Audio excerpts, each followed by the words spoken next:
Bueno, muy bien. Hechas las aclaraciones y el marco general, vamos a comenzar con la definición de esta familia de las izquierdas, como lo llamamos. En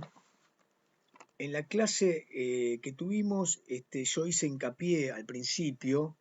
largamente, lo voy a evitar ahora, sobre el cuadro de situación, el proceso social, sociocultural, eh, que se desarrolló entre los años 1860, 1870 y el filo del siglo XX, en donde se desarrolla, se emergen una gran cantidad de instituciones fundadas y sostenidas por los llegados por los inmigrantes con distintos rasgos, desde las nacionales hasta las locales y finalmente las de socorros mutuos, y dentro de esas instituciones surgen a la vez las mutuales, que son el punto de inicio de los gremios o sindicatos posteriores. Esta es una línea eh, de fundación, desarrollo de la tradición de la familia de izquierda. Es decir, las izquierdas en el plano del proceso que va de 1880 a 1930 tienen en sus objetivos no solamente la recepción, acogida, soporte y acompañamiento de todos los connacionales de los inmigrantes que han llegado, de los migrantes que han llegado en condiciones de mucha vulnerabilidad, y, digamos, la militancia para reclamar por sus derechos o por sus distintos grados de explotación u opresión, sino que además tiene una línea que es una historia en particular de nuestra historia del siglo XX, que es la historia sindical. Entonces, en ese sentido, habiendo comenzado en 1857 con la fundación del primer gremio, los tipógrafos, en adelante, con la inmigración se desarrolla un gran proceso de sindicalización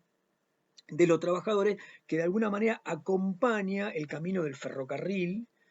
en el sentido de la instalación de un gran gremio, de llamémoslo, de un oficio, de una línea de agremiación por oficio, que empezó a reclutar a una cantidad de miles de trabajadores. Lo mismo va a suceder con otros oficios, fundamentalmente los urbanos. Bien, en este recorrido entonces tenemos, por un lado, la historia sindical argentina. En esa historia sindical ubicamos tanto al socialismo como al anarquismo, como al sindicalismo, como al comunismo.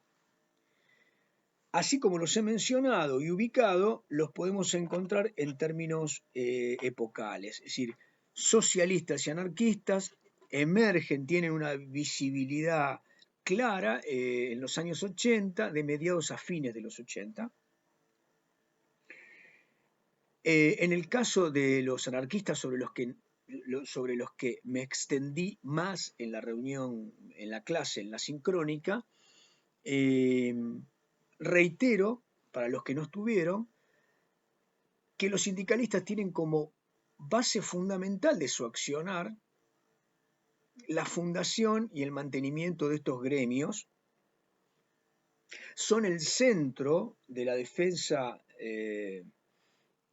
de una de las defensas que conciben como fundamental a su militancia y a su agitación y a la búsqueda de sus propósitos, y son a la vez los principales animadores de los gremios, por lo menos claramente hasta fines de los años 10, comienzo de los años 20. En el caso de Fabián Bosoer y Zenén González, en su Historia Sindical Argentina, marcan el año 22 como el periodo del llamado sindicalismo de combate, Este sindicalismo de combate sería este periodo en el cual no solo se van consolidando las líneas, las tradiciones propias de los socialistas, propias de los anarquistas fundamentalmente, y después de los sindicalistas que aparecen tardíamente y que ocupan en buena medida los lugares que dejan en los secretariados generales los anarquistas y algunos socialistas, para comenzar otro periodo que los autores llaman sindicalismo reformista, entre 1922 y la llegada del peronismo en 1945. Bien, entonces, en este sindicalismo de combate, claramente, con, con un liderazgo de la mirada anarquista, lo que se señala es que en ese periodo no solo los gremios se organizan y terminan confluyendo en las principales centrales sindicales, la FOA, después la FORA, hasta que la FORA se divide en FORA noveno congreso y FORA quinto congreso, que sería como el final de esta historia, sino que además en esos periodos se manifiestan las principales luchas, enfrentamientos entre el Estado, digamos, gobernado por el PAN, y este colectivo sindical inmigrante. Acá hay un elemento que es fundamental, que es que la lógica de la lucha que anima a los grupos anarquistas en su liderazgo sindical tiene como elemento fundamental de enfrentamiento frente al Estado, frente a las fuerzas del monopolio de la fuerza estatal, coercitiva, policía, fuerzas de seguridad, fuerzas armadas, el uso de la huelga general y del terrorismo, es decir, la aplicación de acciones directas con explosivos. Bien, este carácter de la lucha desde los grupos anarquistas y también desde algunos grupos anarcosindicalistas, es decir, grupos sindicalistas que se van a unir a las visiones anarquistas y actúan de consuno, van a tener una clara visibilidad en el año 1909-1910. Ese es el periodo, si ustedes quieren, que podemos llamar como una subetapa, el periodo más cruento, previo a lo que estos autores que les mencioné llaman la tragedia, que sería claramente el periodo que cubre la primera presidencia, la de Hipólito Yrigoyen y Pelagio Luna, en donde se dan no solo la Semana Trágica, enfrentamientos urbanos entre la policía y la aparición de grupos parapoliciales, que lo vimos en la familia de la derecha, ¿no? La Liga Patriótica, persiguiendo, encarcelando, cazando, esa es la palabra, y aniquilando a grupos a los que consideraban no solamente inmigrantes, sino asociados a un sustrato antisemita, rusos, y agitadores maximalistas, es decir, cercanos al bolchevismo. Ahí, en 1919, se da esta convergencia entre la pavura que siente el patriciado y la patronal y buena parte del Estado ante la posibilidad de que en el escenario de gran depresión económica, por un lado, de emergencia de una revolución maximalista, como la llamaban en la época, en la Rusia y la emergencia de un gobierno comunista, haya un efecto de permeado por agitadores en nuestro propio conflicto sindical obrero, y esto justamente anima un conflicto que a lo largo de una semana va a asolar la ciudad de Buenos Aires, y es realmente un antes y un después. A este hecho, que de alguna manera anticipa lo que llama el periodo trágico, se le suman después las grandes represiones en la Patagonia frente a grupos que ya están viviendo su última etapa de liderazgo, ¿no? Anarcosindicalista, algún otro grupo anarquista, que lideran las grandes huelgas patagónicas de los peones de estancia, a los que se suman grupos urbanos de las pequeñas ciudades, las pequeñas comunidades patagónicas, y que terminan con fusilamientos en donde la cifra, según los estimados, no baja de 1.500 almas sacrificadas. Un horror. Bien, entonces, para decirlo de algún modo, fácticamente, el anarquismo aparecía como el liderazgo de este proceso, en donde la historia sindical tiene una etapa de enfrentamiento máximo con el Estado, que se hace desde una militancia, tal como lo dice Juan Suriano, de emergencia, espontaneísta, donde la inminencia del hecho convoca sin plan, sin una estrategia elaborada, más allá de estos círculos o comités o sindicatos en donde se agrupan los anarquistas. Dicho esto, podemos pasar desde esta historia sindical, que obviamente ustedes tienen que profundizar porque hay avatares internos en las agrupaciones sindicales, pero podríamos decir que hay elementos constitutivos del pensamiento anarquista que un poco van develando los obstáculos que se ciñeron en los procesos internos de las distintas agrupaciones generales de sindicatos. Uno podría decir que los anarquistas en general atravesaban dos enfrentamientos ideológicos que en algún caso se dieron también en el mismo plano temporal. Por un lado, el pensamiento libertario ácrata tenía al individualismo como elemento fundamental, es decir, la defensa del individuo frente a cualquier opresión era el punto de la heterodoxia clasista. La clase no estaba por encima del individuo, cuestión que los aleja de alguna manera del clasismo marxista, que en términos de la clase va a abolir al individuo como centro del sujeto de derecho, como centro del sujeto de derecho. Entonces, digo,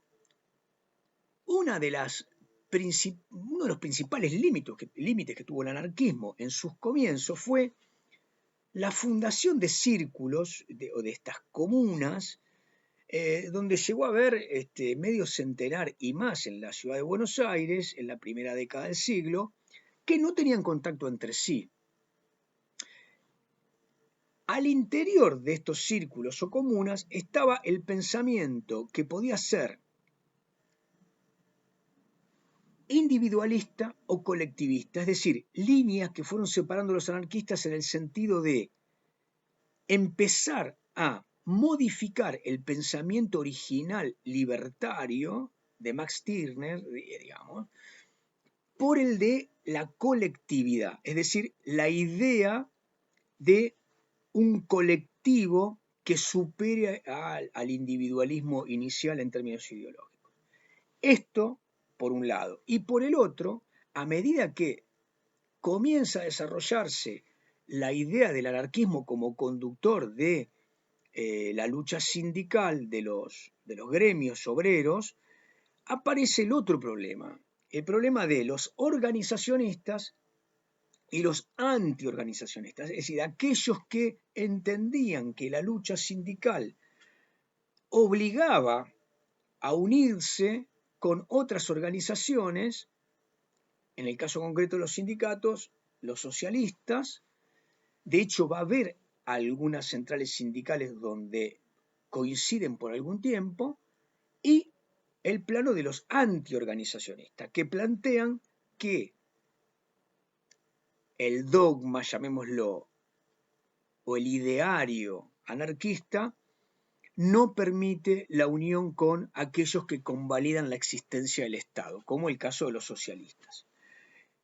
Sí suele darse al final del periodo de la historia sindical, sobre los años fines de los 10, principios de los 20, la comunión entre un grupo de anarquistas y un grupo de anarcosindicalistas, que ahora les voy a pasar a explicar alguna línea ideológica. Entonces, la historia sindical claramente la podemos establecer desde el punto de vista del triunfo, en buena medida, del liderazgo espontaneísta, de la acción, de la militancia de emergencia de los anarquistas, asociando la historia obrera sindical con la lucha de los oprimidos en cualquier otra instancia de la realidad. Por ejemplo, conscriptos desertores, perseguidos por la policía, desalojos de conventillos, en fin. La propaganda de tipo ideológico, la propaganda frente a la iglesia, todo esto para los anarquistas componía una militancia agitativa en donde hay, repito, una heterodoxia clasista. No tienen por delante al obrero industrial como vanguardia de la lucha para conquistar. Quieren destruir al Estado, quieren enfrentar a la iglesia, quieren enfrentar a la escuela y a cualquier agente estatal, fundamentalmente a los empresarios y al Estado, con el máximo de la fuerza. Y en este sentido, digamos, uno podría decir que estos antiorganizacionistas, anarquistas, de la Fora y después de la Fora Quinto Congreso representan ese espíritu antiorganizacionista. Mientras que la Fora Noveno Congreso es aquella que surge de los que entienden que es necesario aliarse con otro grupo, con el grupo sindical. El sindicalismo, contrariamente al anarquismo, concibe una lucha contra el Estado, concibe la toma del poder y el dominio o el monopolio de los medios de producción para los trabajadores, pero de los sindicatos. El máximo propósito de George Sorel, que es el ideólogo del sindicalismo revolucionario, es lograr el triunfo frente al Estado, generando una confederación sindical que establezca la lucha al interior de las empresas y no exclusivamente frente al Estado. El Estado habría que destruirlo, pero desde la convalidación del dominio de los medios de producción en los sindicatos. El gobierno le iba a quedar a los sindicatos como instancia suprapolítica o pluspolítica de la principal acción sindical, la defensa de los trabajadores. Hay una comunión entre el ideal de la acción sindical sorelista, digamos, anarcosindicalista, y de la tradición anarquista. Reitero brevemente, en la lógica del pensamiento anarquista aparece Proudhon, Bakunin, Kropotkin. Estos autores, digamos, que vienen de Francia o de Rusia, en el caso de Argentina están relacionados con otros nombres, ¿no? Aparece Enrico Malatesta, Mattei, y después aparece la llegada de Pietro Gori. Algunos otros españoles también, Pellicer Paraire, Abad de Santillán, son otros de los líderes que van generando un marco cultural de difusión del anarquismo. Acá quiero hacer un punto. El otro día, digamos, yo les manifesté la importancia que tuvo en la constitución de la cultura obrera los aportes del pensamiento anarquista, que hacía de la cultura antiestatal, de la cultura de los oprimidos, un escenario aislado del resto de la realidad, pero lo más completo posible. Es decir, había educación, había canto, había pedagogía, había idiomas para esa comunidad anarquista, También aparecía el amor libre, aparecía la cuestión de género ya muy incipientemente en el pensamiento anarquista. Acá hagamos un punto aparte. Con respecto al sindicalismo, que les acabo de mencionar, este sindicalismo revolucionario, que va a tener ese accionar, digamos, en parte en un periodo de la etapa trágica frente al Estado en la Patagonia, lo que tenemos que ver es que a partir del año 22, una vez que termina esa crisis y donde tanto el anarquismo como el sindicalismo es fuertemente derrotado por el Estado, derrotado es elusivo por perseguidos, digamos, hay una represión violenta y pavorosa, lo que empieza es un periodo de negociación a partir del año 22, que cubriría, digamos, los últimos 8 años de este periodo, el interludio alvearista y el último periodo de Irigoyen, en donde claramente se manifiestan, en parte, lo que había empezado a hacer Irigoyen con un arbitraje incipiente con algunos grupos sindicales que se acercaban al Estado y entendían que la apertura de una negociación en alguna instancia burocrática del Estado les permitía logros que no eran posibles de consagrar mediante los métodos violentos. Es decir, en buena medida lo que se va consolidando es no solamente un auditorio, un menor reclutamiento de trabajadores que se van consolidando en el ascenso social y que se integran a la ley del voto obligatorio y que se constituyen, una buena parte de ellos, en sostenes u observadores del fenómeno, si ustedes quieren, novedoso de la democracia ampliada, sino más bien, y además, que esta democracia ampliada tiene un momento, una pequeña instancia para que muchos de los gremios, animados por el anarquismo, tenga un arbitraje, una negociación en donde el Estado aparece. Por ejemplo, al irigoyenismo le interesaba sobremanera que los gremios de carreros, los portuarios, no entorpecieran el mecanismo de la economía primaria. En este sentido, digamos, el radicalismo irigoyenista en nada cambia la dominación pluralista de la burguesía, es decir, hay un dominio pluralista de la burguesía desde el periodo del dominio del PAN en términos políticos que continúa en el mismo sentido con el aditamento de que ahora se cambia la política exclusivamente represiva por una política que alternó en el caso de Irigoyen la represión más violenta con esta instancia de negociación. Bien, Irigoyen lo va a hacer en buena medida con algunos grupos, con algunos gremios, entre los cuales se destacan obviamente los anarquistas y algunos sindicalistas, básicamente los dirigidos por Sebastián Marota. Ahí hay un periodo que de alguna manera instituye esto de un camino que se va a ir acrecentando a lo largo de toda nuestra historia argentina, que es el Estado intermediando y estableciendo mecanismos de gobierno o de gobernanza sindical a partir de concebir y de los sindicatos concebirse como aparatos corporativos, es decir, los sindicatos como cuerpos abandonan los objetivos de la lucha o los objetivos del parlamentarismo y entonces establecen esta mediación paralela corporativa que no está mediada ni por los partidos políticos y no está mediada en ninguna manera por los representantes populares y que tampoco está mediada por una propaganda en donde la justicia, digamos, aparezca en esa prédica. Este reformismo tiene fundamentalmente como elemento, reitero, el acercamiento al Estado. Esto va a tener un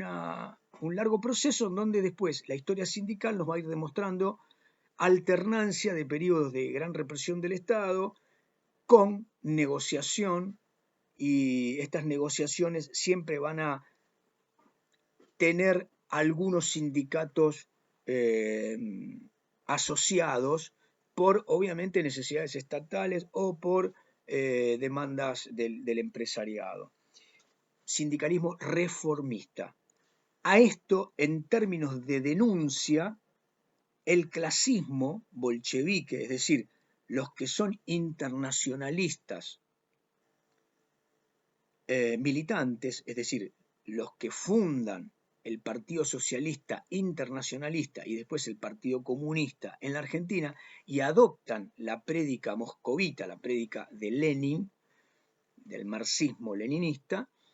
conciben a esta práctica como economicista, es decir, lo que hacen es convalidar corporativamente una relación con el Estado en donde se le daba prelación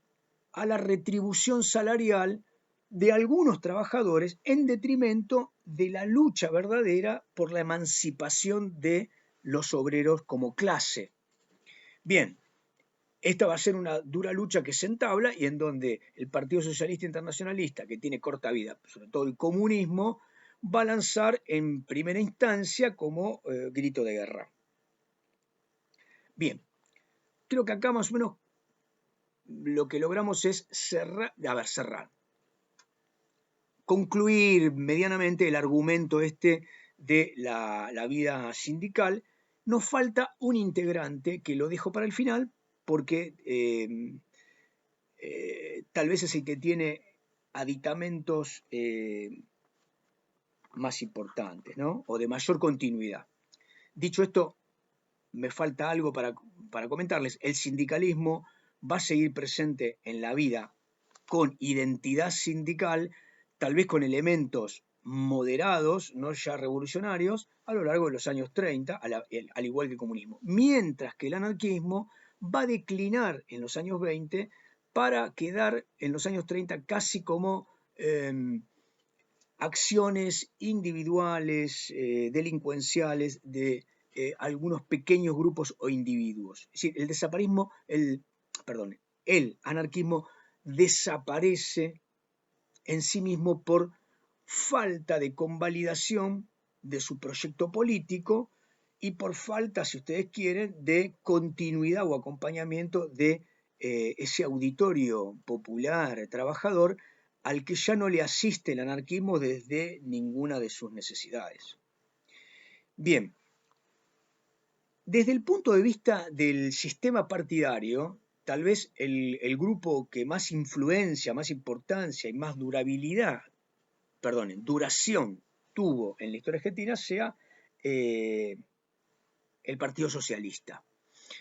Entonces, vamos a tratar de establecer un marco para hablar exclusivamente del Partido Socialista, es el que nos va a demandar en todo caso mayor esfuerzo. Vamos a hacer una cosa, vamos a dejar por acá esta parte y vamos a retomar con el Partido Socialista.